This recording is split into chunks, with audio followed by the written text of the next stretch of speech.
Muito bem, pessoal. Nós interpretamos esse problema aqui de uma maneira errada, né? Acabamos fazendo um outro tipo de problema, achando que isso aqui estava errado, né? Porque achamos que essa trajetória pontilhada era por onde a lancha teria que passar, mas não tem nada a ver, né?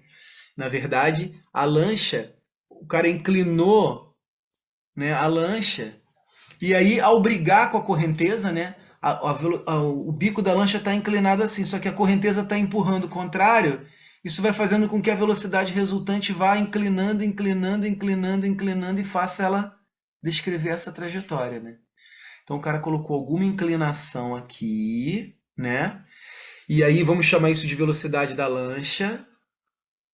E aí a gente pode abrir esse vetor em outros dois vetores ortogonais, um para cima, que eu vou chamar de velocidade da lancha em y, e um para frente, que eu vou chamar de velocidade da lancha em x, né?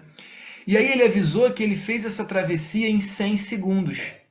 Pô, a gente tem um ΔS de 600 metros num ΔT de 100 segundos. A velocidade nesse sentido, pô, velocidade é espaço sobre tempo, né?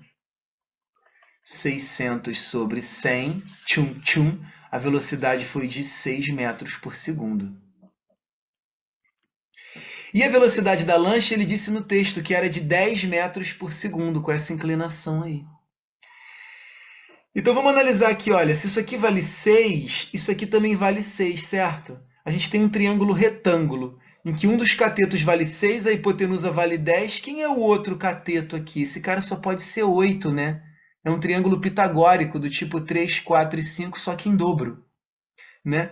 Então, sabemos que essa velocidade da lancha para a esquerda, né, vale 8 metros por segundo, essa componente que a gente chamou de velocidade da lancha em x.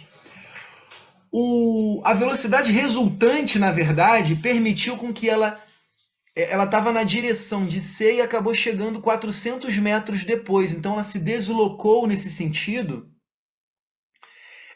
também 400 metros no mesmo tempo de 100 segundos. Né? Então, que velocidade ela conseguiu ter para cá, para poder sair daqui e chegar aqui? Bom, uma velocidade de novo, ΔS sobre ΔT, 4 metros por segundo. Essa foi a velocidade resultante, a velocidade relativa, né? É que deu 4 metros por segundo. Essa velocidade relativa, resultante, ela é o resultado de quem? Da briga da velocidade da lancha indo para a esquerda contra a velocidade da correnteza indo para a direita. Olha lá. É isso que deu como resultante esse valor de 4 metros por segundo para a esquerda. Sacaram? Então, na verdade, isso aqui, essa velocidade relativa resultante de 4 metros por segundo, foi a briga da velocidade da lancha no eixo x, que a gente quis chamar, né? Menos a velocidade da correnteza, que é o que o cara está perguntando. Isso é que deu como resultante 4 metros por segundo para lá. E aí aqui a gente já descobriu que isso vale 8, né? Arrumando a brincadeira, jogo o VC para o outro lado, jogo 4 para esse. Então teremos que velocidade da correnteza foi de 4 metros por segundo. Bonita questão, um pouco confusa, né? Porque a gente não conseguiu pegar essa ideia, que na verdade a lancha poderia ter uma outra inclinação. Na hora vocês estavam achando que estranho, professor e tal, como é que a lancha vai ter essa inclinação? Se a lancha. A gente ficou achando, pela interpretação que vocês foram me contando, a gente foi interpretando, né? Que a lancha ia inclinar para cá e acabar se deslocando para cá. A gente falou, não, tá errado. Então, se a lancha foi reta e foi desviada para cá, é porque a velocidade da correnteza era para o outro lado. Mas não era nenhuma coisa nem outra. Era essa interpretação aí, tá? Até dá para entender que é isso mesmo que o problema queria, né? Agora dá para entender melhor. Lá na hora da pressa a gente acabou não enxergando isso.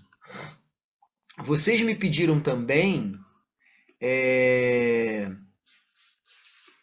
Vocês me pediram também essa questão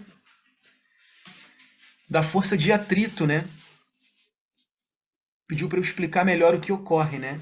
Um homem comprime uma caixa contra uma parede vertical, aplicando-lhe com o dedo uma força de intensidade F perpendicular à parede, conforme representa a figura.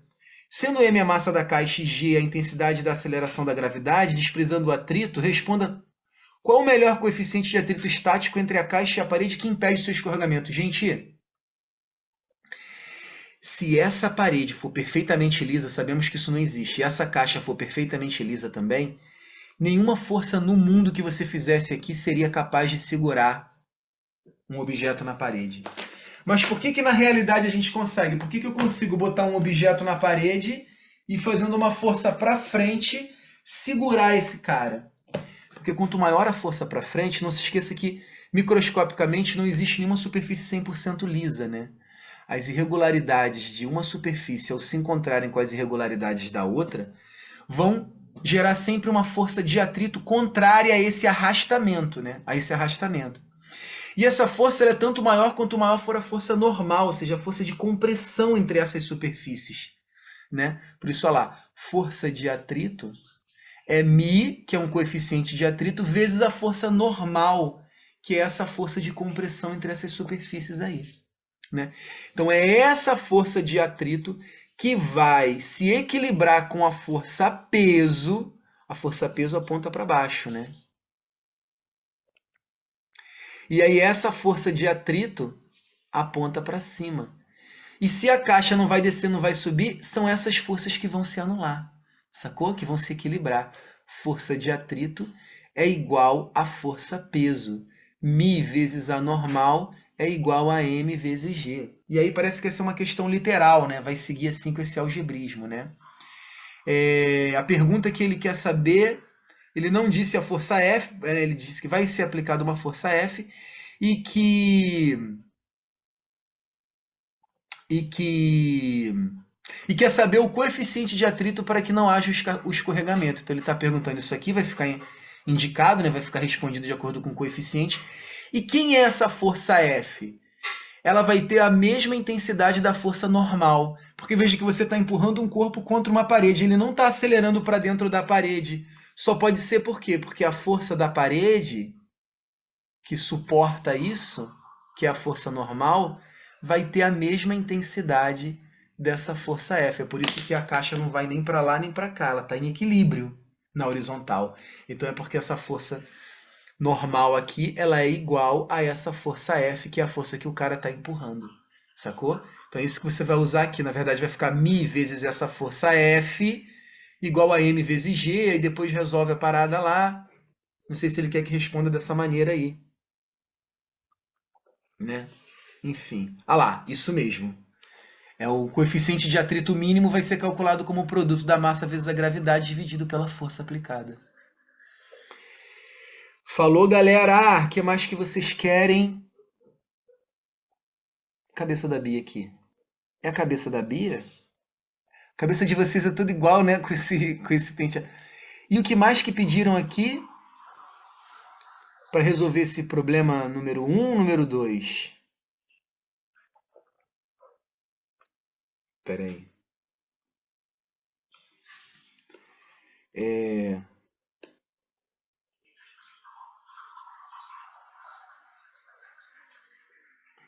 Um corpo de massa m inicialmente em repouso sobre um plano horizontal rugoso adquire movimento retilíneo uniforme sob a ação de uma força constante F paralela ao plano e de módulo igual a metade do peso do corpo. Sendo G o módulo da aceleração da gravidade no local, analise as afirmativas e assinale V para as verdadeiras e F para as falsas. Sobre o corpo em movimento, atua uma força resultante de direção horizontal. Se o corpo está num plano horizontal,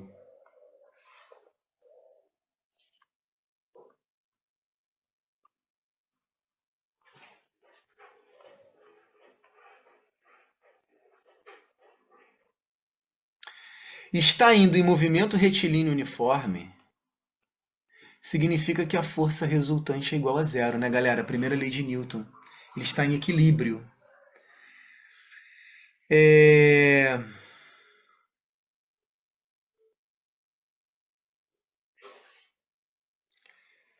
Sobre o corpo em movimento, atua uma força resultante de direção horizontal?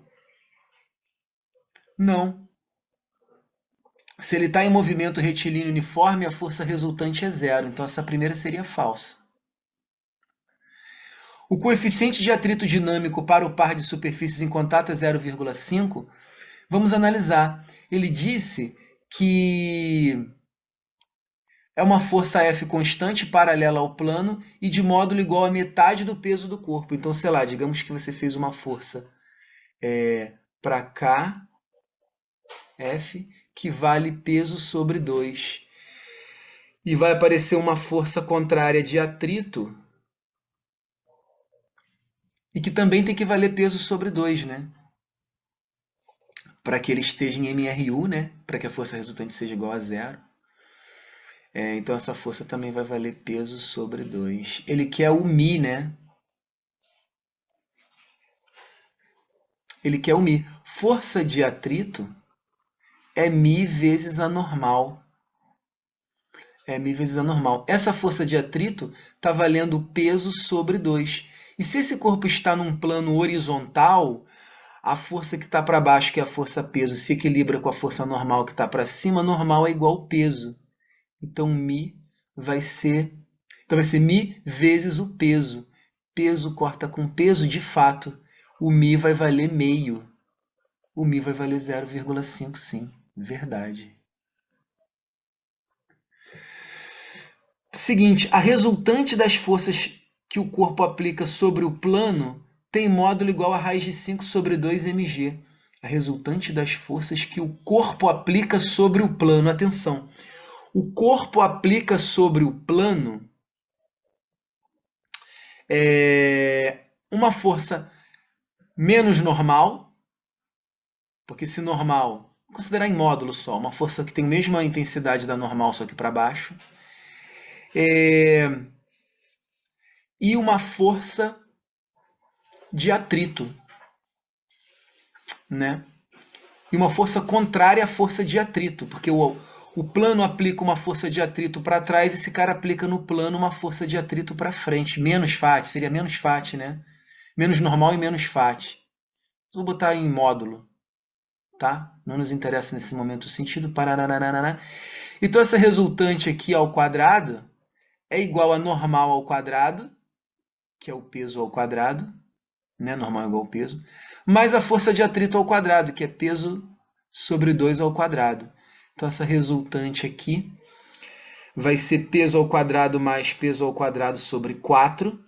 Resultante ao quadrado vai ser igual a 5p ao quadrado sobre 4. Jogando para lá, vai ser a raiz quadrada disso. Opa. Resultante igual a raiz quadrada de 5p ao quadrado sobre 4. Quem está ao quadrado consegue sair da raiz quadrada, vai dar p sobre 2 vezes raiz de 5. De fato, o peso é m vezes g, né? Então, realmente, vai ficar raiz de 5 sobre 2 vezes mg. Verdade. Verdade, a resultante das forças vai ser essa mesmo. E a outra afirmativa é que a força de atrito estático máxima para o par de superfícies em contato tem um módulo menor do que o de F. A força de atrito estático máxima é a força que o cara é capaz de suportar para que o corpo não entre em movimento, né? Se esse cara chegou a entrar em movimento, né? A força de atrito é o seguinte: a força de atrito máxima ela é maior. Força de atrito estática ela é maior do que a força de atrito dinâmico, né? A força de atrito estático, né? Você vai aumentando a sua força F aqui, a força de atrito vai aumentando junto, aumentando junto, aumentando junto. Existe um momento da força de atrito máxima que depois que bate o cara entra em movimento, essa força diminui. Olha lá, e a força de atrito passa a ser uma força de atrito do coeficiente dinâmico. Você usa aqui o Mi dinâmico, você usa até aqui o Mi estático. Ele está dizendo que a força de atrito estático máxima para o par de superfícies em contato tem módulo menor do que o de F. É verdade, senão ele não entraria em movimento. Senão ele não conseguiria colocar a caixa em movimento. Senão a força de atrito conseguiria ser igual à força F o tempo todo e esse cara não entraria em MRU. Beleza, galera? Beleza? Então, verdade. Força de atrito estático máxima para o par de superfícies